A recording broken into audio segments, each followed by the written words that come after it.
Еден од најтешките испити во првата година од работењето на телевизија Нова секако беше поплавата во општина Газибаба. Ова позади мене е селото Стајковци, кое што беше прво на удар од ужасната природна катастрофа. Се со цел на времена и точна информација за граѓаните, нашиот медиум во 3 смени на секој час преку линковски вклучувања се обиде да долови сликата и да ви ја представи на вас граѓаните што се случува во едно од најпогодените места од поплавите што се случија во август 2016 година. И денеска сме тука да поразговараме со граѓаните, да видиме што е санирано и што недостасува сега на жителите од ова населено место.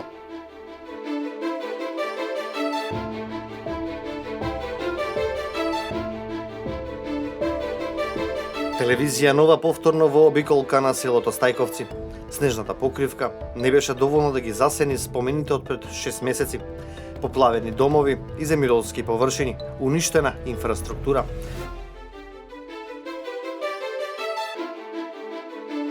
Денеска како навидум ништо да не се случило, но како ја доживеа природната катастрофа жителите на овој регион. Мештаните се благодарни до сите кои на некој начин им помогнале кога им било најпотребно. Доброволците, војската, Црвениот крст, бизнисмените, властите. Најголемиот дел е саниран и животот е вратен во нормала. Сретнавме дел од жителите, велат, никому не посакуваме таква катастрофа. Се гледа напред пред се, значи мислиме дека можеби спомените не може да се надминат, али реално условите кои што Стајковци моментално ги даа како населено место живење се сасвим доволни за да се биде надминато и забораено. Училиштето се отвори на време, работи одлично, значи места заедница начело со одговорниот на места заедница работи одлично, улиците се асфалтирани, така да од тој аспект мислам дека е све одлично место за живење и подобро од претходно. Сега поплавата не може да заборави и така ќе биде секогаш.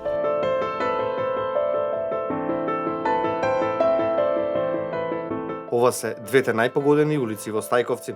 Мештаните со заеднички сили помогнаа сликата денеска да биде ваква.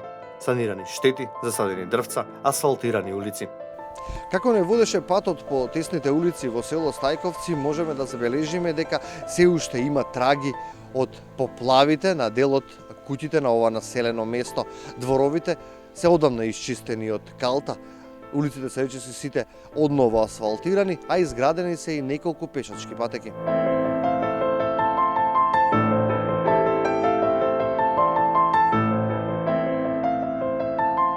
Од локалната самоуправа велат дека во моментов Стајковци ги има најдобрите услови за живот до сега. Но тука нема да се застане. Во тек изградба на детска градинка, нови автобуски станици, а веќе изградена и атмосферска канализација. Постоечките улици во Стајковци 56 да се асфалтираат, од кои 38 веќе се асфалтирани. Последна автобуска ја дислоцираме, тоа бе и едно од барањата на жителите и пред поплавите. Атмосферска канализација ставиме на многу улици.